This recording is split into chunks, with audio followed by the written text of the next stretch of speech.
Good morning guys. अब तक हमने फर्स्ट यूनिट के 3 चैप्टर कंप्लीट कर लिए हैं, जिसमें हमने पर्पसेस कंप्लीट किया है, प्रिंसिपल्स कंप्लीट किए हैं और डॉक्यूमेंट्स प्रिपेयर कैसे करते हैं वो हमने कंप्लीट कर लिया है। नेक्स्ट हम स्टार्ट करेंगे फोर्थ चैप्टर से। उससे पहले मैं आप लोगों को रिक्वेस्ट करना चाहूँगी, इस लॉकडाउन में आप लोग अपने घर पे सेफ रहिए और हेल्दी रहिए, अच्छा फूड खाइए, अपनी इम्यूनिटी को स्ट्रॉन्ग रखिए और सोशल डिस्टेंसिंग को मेंटेन कीजिए। अब हम स्टार्ट करते हैं फोर्थ चैप्टर से, मेंटेनिंग मेडिकल रिकॉर्ड्स।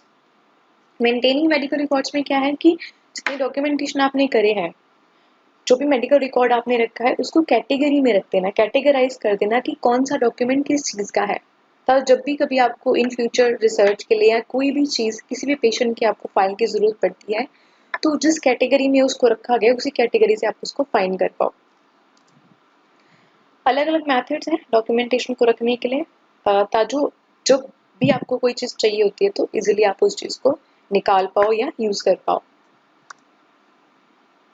जैसे कि यहाँ पे टाइप लगा लीजिए या मेथड्स लगा लीजिए। फर्स्ट मेथड है source oriented medical records. Source oriented medical record में क्या होता है? सोर्स मतलब जिस तरह की केयर आपने पेशेंट्स को दी है, क्या आपने पेशेंट्स के लिए किया है जब वो एडमिट हुआ था हॉस्पिटल में। इसकी डेफिनेशन देख लीजिए। Source oriented medical record is a type of medical record kept according to health discipline. आपने क्या केयर दी पेशेंट को, क्या ट्रीटमेंट दिया, क्या मेडिसिन करी है, क्या उसके लिए प्लान किया, अगर आपने ब्लड टेस्ट करवाए हैं, लैब रिपोर्ट्स हैं उसकी, तो वो सब चीज़ें जो हैं एक तरह के रिकॉर्ड में, इस रिकॉर्ड फाइल में आएंगी। पेशेंट की सारी केयर, सारा ट्रीटमेंट, मेडिकेशन और उसका जितना भी ब्लड टेस्ट का या जो उसके लैब टेस्ट के जो भी रिपोर्ट्स हैं, वो सारी सोर्स ओरिएंटेड मेडिकल रिकॉर्ड में आएंगे, जो सिर्फ पेशेंट की केयर के और उसके ट्रीटमेंट प्लान के बारे में बताएगा। ठीक है, तो हमने उसको कैटेगरी कर दिया ना, हमने पेशेंट के रिपोर्ट को कैटेगरी कर दिया। अब सोर्स ओरिएंटेड मेडिकल रिपोर्ट में वही चीज़ें आएंगी जो पेशेंट की केयर से लिंक्ड है या उसकी ट्रीटमेंट से लिंक्ड है या फिर उसके डायग्नोस्टिक से लिंक है। आप इसमें दो चीज़ें मेंशन कीजिए, सिर्फ डायग्नोस्टिक और थेरेपेटिक जो ट्रीटमेंट आपने दिया है वो सोर्स ओरिएंटेड मेडिकल रिकॉर्ड में आएगा, आपके लिए याद करना ईजी हो जाएगा। नेक्स्ट है प्रॉब्लम ओरिएंटेड मेडिकल रिकॉर्ड्स। नाम से पता चल रहा है, जो सिर्फ प्रॉब्लम्स को बताएगा। इस रिकॉर्ड में आपने वही चीज़ें मेंशन करनी है जो प्रॉब्लम थी उसमें पेशेंट को। जैसे हमने केयर प्लान, सपोज हम लोगों ने केयर प्लान शुरू किया, क्या पेशेंट की प्रॉब्लम थी, क्या हमने उस पर इम्प्लीमेंटेशन दिया, क्या हमने प्लानिंग करी, वो सारा प्रॉब्लम में आ जाएगा। This type would be time consume as well, specially to file a new problem in it. अगर पेशेंट को एडमिट होने के बाद कोई प्रॉब्लम आई है या वो पहले से जो प्रॉब्लम लेके आया है, वो उसकी सारी जो मेडिकल रिकॉर्ड है, मेडिकल हिस्ट्री है, वो इस तरह के उसमें आएगी। जैसे प्रॉब्लम ओरिएंटेड मेडिकल रिकॉर्ड है, इसमें सारी प्रॉब्लम से रिलेटेड और आपने जो प्रॉब्लम जो थी उसकी लिस्ट बनाई, उसके ऊपर आपने प्लान किया उस प्रॉब्लम को और उस पर प्रोग्रेस नोट क्या था, जो प्लान किया, जो ट्रीटमेंट आपने दिया, जो ट्रीटमेंट दिया वो नहीं मेंशन होगा, लेकिन जो प्लान किया वो जरूर मेंशन होगा, क्योंकि ट्रीटमेंट तो आपका सोर्स ओरिएंटेड में आ गया। सो बेसिकली पीओएमआर में आपने वही चीज़ें ऐड करनी है जिसमें प्रॉब्लम की बात करी, प्रॉब्लम की लिस्ट, प्रॉब्लम के लिए क्या प्लान किया और वो प्रॉब्लम ठीक होने के बाद उसका क्या प्रोग्रेस नोट रहा, तो वो सारी चीज़ें आपने इसमें ऐड करनी है। उसके बाद है डॉक्यूमेंटेशन फॉर्मेट। डॉक्यूमेंटेशन फॉर्मेट का मतलब क्या है कि जिस डॉक्यूमेंटेशन को आप कर रहे हो, मान लो कोई चीज़ आप लिख रहे हो, आप रिकॉर्ड मेंटेन कर रहे हो, उसको बना रहे हो, तो उसमें क्या चीज़ें आपने ध्यान में रखनी है। सबसे इम्पोर्टेंट बात है नैरेटिव चार्टिंग। नैरेटिव चार्टिंग का मतलब, नैरेटिव मीन्स होता है स्टोरी लाइनिंग। कोई चीज़ आप लिख रहे हो तो कंप्लीट लिखो। जैसे कि हमने प्रिंसिपल्स में पढ़ा था कि एक्यूरेट एंड कंप्लीट डॉक्यूमेंटेशन होनी चाहिए। इसका मतलब क्या होता है कि जो चीज़ भी आपने पेशेंट पे करी है ना, उस चीज़ के बारे में आप सब कुछ लिखोगे कि मैंने इस टाइम पे उसको हेयर वॉश दिया, फिर मैंने उसकी ऑयल मसाज करी, फिर मैंने उसको फूड दिया, फिर उसके बाद जो स्टेप बाय स्टेप चीज़ें आप करते गए सुबह से लेके शाम तक आपकी शिफ्ट टाइमिंग में, तो वो आपने एक स्टोरी लाइन बनानी है। वो स्टोरी हो जाती है कि सुबह से लेके इस पेशेंट के ऊपर मैं ये चीज़ कर रहा हूँ स्टेप बाय स्टेप। तो वो it is a free style method of documentation. Free मतलब कुछ भी आप लिख रहे हो, बट वो लिख रहे हो जो आपने पेशेंट के ऊपर करा। It is a method of charting that provides information in the form of statements वो इन्फॉर्मेशन देता है दैट डिस्क्राइब इवेंट। इवेंट मतलब क्या चीज़ें आपने करी सराउंडिंग क्लाइंट केयर। जब आप पेशेंट को केयर दे रहे हो तो आपने उस पर क्या किया, इवन अगर आपने उसके हैंड वॉश भी कराए हैं या उसके क्लॉथ्स चेंज किए तो वो सब चीज़ें भी आप इसमें लिखोगे। मतलब कंप्लीट कोई चीज़ आपकी छूटनी नहीं चाहिए। नरेटिव चार्टिंग का मतलब ये है। नेक्स्ट है problem focus charting. Problem focus charting का सीधा सीधा मतलब है केयर प्लान। केयर प्लान आप ऐड करते हो ना, जिसमें आप जैसे यहाँ पे 4 पॉइंट दिए, assessment, problem identification, intervention, evaluation. Problem focus starting में क्या होता है ना कि पहले आपने असेस किया, वही physical examination, health examination, and then फिर आपने प्रॉब्लम आइडेंटिफाई करी, भी ये सिम्टम्स हैं, ये साइन है, अब ये डायग्नोसिस बन गया, एंड देन इंटरवेंशन, इसके ऊपर ये ट्रीटमेंट बनता है, एंड देन इवैल्यूएशन। इवैल्यूएशन मतलब जो ट्रीटमेंट आपने दिया या जो भी आपने इम्प्लीमेंट किया पेशेंट के ऊपर उसका क्या आउटकम निकला, उसको कहते हैं इवैल्यूएशन, फीडबैक। ठीक है, तो प्रॉब्लम फोकस चार्टिंग होनी चाहिए। पहले हमने ये सोचा, पहले हमने ये प्लान किया, फिर हमने ये ट्रीटमेंट दिया, फिर हमने उसके बाद उसको, कहने का मतलब हर पेशेंट की फाइल के अंदर एक प्रॉब्लम फोकस चार्टिंग होनी चाहिए, जिसको आप केयर प्लान भी कह सकते हो। टाइप्स ऑफ रिकॉर्ड्स, कितने तरह के रिकॉर्ड्स होते हैं? आउट पेशेंट, इन पेशेंट रिकॉर्ड्स। पेशेंट कौन से पेशेंट जो है आउट पेशेंट है, कौन से पेशेंट जो है इन पेशेंट। इन पेशेंट आपको पता ही है जो एडमिट होंगे। नेक्स्ट है डॉक्टर्स ऑर्डर शीट। आपने पेशेंट एडमिट कर लिया, उसके बाद डॉक्टर्स ऑर्डर शीट लगती है, उस पर लिखा होता है कि डॉक्टर ने क्या प्रिस्क्राइब किया, उसने क्या बोला। डॉक्टर ने मेडिकेशन लिख दी, डॉक्टर ने लिख दिया कि एक्स्ट्रा केयर ये दो, है ना, या उसमें लिख दिया कि पोजीशन चेंज करना, या ये लिख दिया कि उसको एवरी 2 आवर्स के बाद उसकी बॉडी की मूवमेंट करानी है, या उसको लिख दिया कि दिन में 2 बार आप उसको एक्सरसाइज कराओगे, किस तरह की एक्सरसाइज आप करवा रहे हो वो भी उसने मेंशन कर दिया, है ना। तो ये सब डॉक्टर्स ऑर्डर शीट में आता है। और तो और हो सकता है कि उसमें डाइट प्लान भी वो ऐड कर दे कि जैसे सपोज उसको अब्डोमेन पेन है, पेट में दर्द हो रहा है, तो लाइट फूड के लिए वो बोल दे, तो वो सब डॉक्टर्स ऑर्डर शीट में है। जो चीज़ डॉक्टर ने लिखी होगी वो उसकी ऑर्डर शीट में आ जाएगी। ग्राफिक चार्ट्स ऑफ टीपीआर, मैंने आपको फर्स्ट सेशन में आपको सैंपल दिखाया था टीपीआर का, किस तरह से आपने, वो एक चार्ट था, फॉर्म था कि आप टीपीआर कैसे मेंटेन करोगे।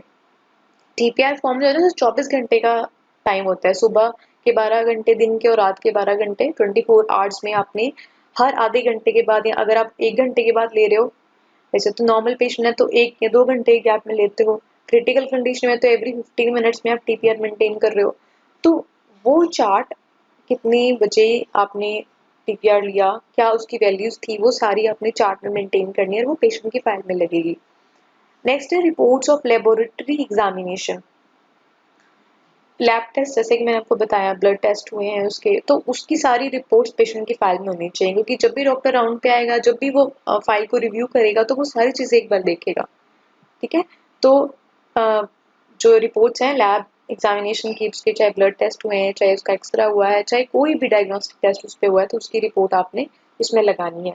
डाइट शीट्स, अगर पेशेंट को अलग से कोई डाइट दी जा रही है तो उसके ऊपर वो जो शीट्स है वो उसमें ऐड होनी चाहिए।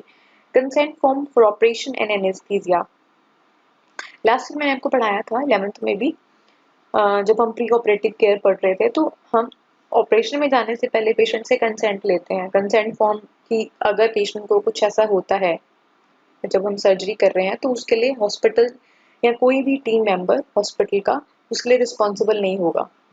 तो वो कंसेंट हो जाता है कि हम जो कर रहे हैं या करवा रहे हैं अपने पेशेंट्स के ऊपर, कि वो हमारी रिस्पॉन्सिबिलिटी है, उसके लिए हॉस्पिटल जिम्मेदार नहीं होगा।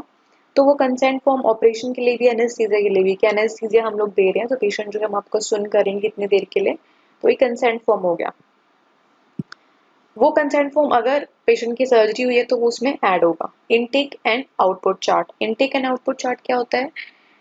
वो ज़्यादातर उन पेशेंट्स के लिए होता है जिन पेशेंट्स पे हमने यूरिन कैथेटर लगा रखा है, उनका हम यूरिन इनपुट आउटपुट हम नोटिस कर रहे हैं, या फिर किडनी फेलियर के पेशेंट हैं, या डायलिसिस के पेशेंट हैं, या फिर बेड रिडन या कोमा के पेशेंट हैं, जिनका ये यूरिन का हमें चेक करना है कि कितना यूरिन, कितना वो लिक्विड ले रहे हैं और कितना यूरिन जो है बॉडी में से बाहर आ रहा है। इनटेक मतलब कितना आपने फ्लूइड लिया, पिया, कोई चीज़ अगर आपने पी है, जैसे जूस पिया है आपने, पानी पिया है, या चाय पी है, टी पिया, कुछ भी आपने लिया है, तो आउटपुट मतलब जितना आप ले रहे हो एमएल से, एमएल के हिसाब से उतना आपका बाहर आ रहा है या नहीं आ रहा, आउटपुट क्या निकल रहा है उसका, वो चार्ट हम मेंटेन करेंगे। उसमें हम एंट्री करें कि इतने बजे हमने उसको इतने ml हमने चाय दी, इतने ml हमने उसको जूस दिया, और आउटपुट में जब भी वो यूरिन पास करता है तो उसके यूरिन पैक में से हम एंट्री कर लेते हैं। उसमें लिखा होता है 100, 150, 200, 300 ml ऐसे करके रेटिंग दी होती है, तो उसमें से आपको देखना है कितने ml जो है उसने यूरिन पास किया।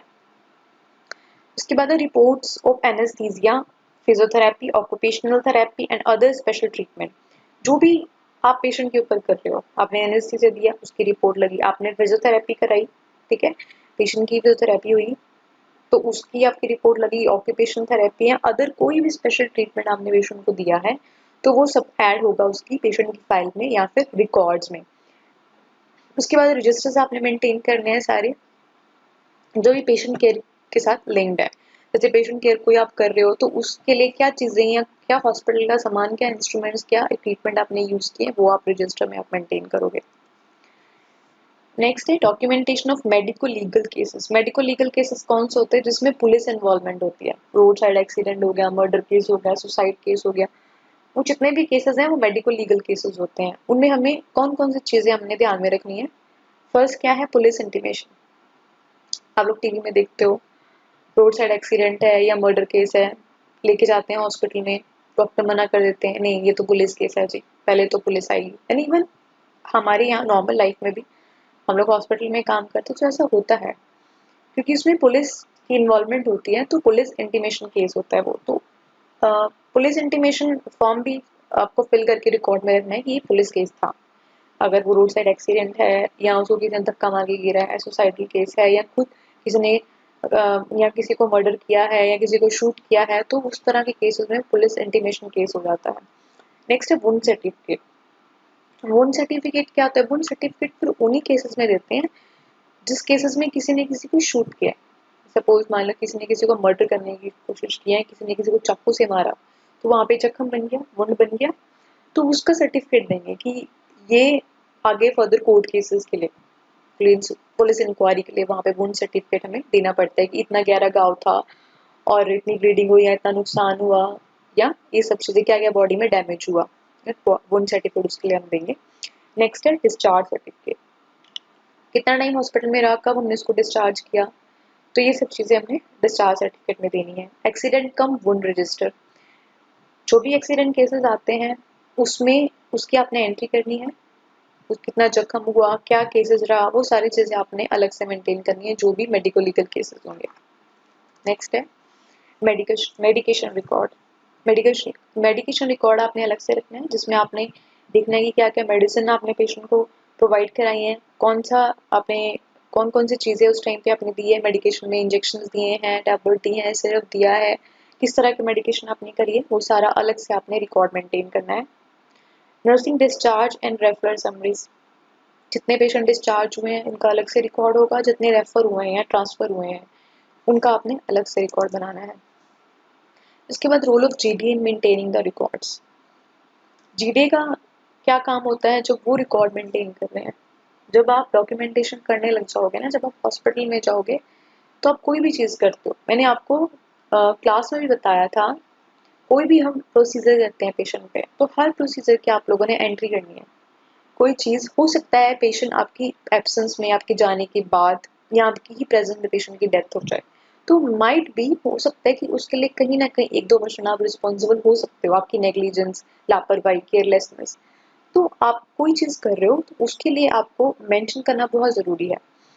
जैसे इसमें दिया है बात, आप पेशेंट को आपने बात कराया, पहली बात तो आपने ऑर्डर शीट में देखना है कि चीज़ें मेंशन है कि नहीं है, ठीक है, तभी आपने कोई केयर देनी। और अगर मान लो मेंशन नहीं भी है और आप सोच रहे हो कि मैं दे दूं केयर, तो आपको अपने जो आपके ऊपर सुपरवाइजर है, नर्स सुपरिटेंडेंट है, उनसे पहले आप डिस्कस करोगे, उनकी परमिशन लोगे तभी आप करोगे, प्लस उनकी सुपरविजन में ही आपने ये काम करने हैं। चाहे ये नॉर्मल चीज़ें हैं बट फिर भी, जैसे बात हो गया, ऑरल केयर होगी, ठीक है, जिसमें ब्रशिंग आ जाती है, फुट केयर है, तो नॉर्मल चीज़ें हैं बट फिर भी अंडर सुपरविजन और विदाउट परमिशन आप नहीं करोगे। Hair and nail care, hair बना दिए, कंघी कर दी उसकी, कॉम कर दिया, बाल बना दिए, नेल केयर, नेल काट दिए।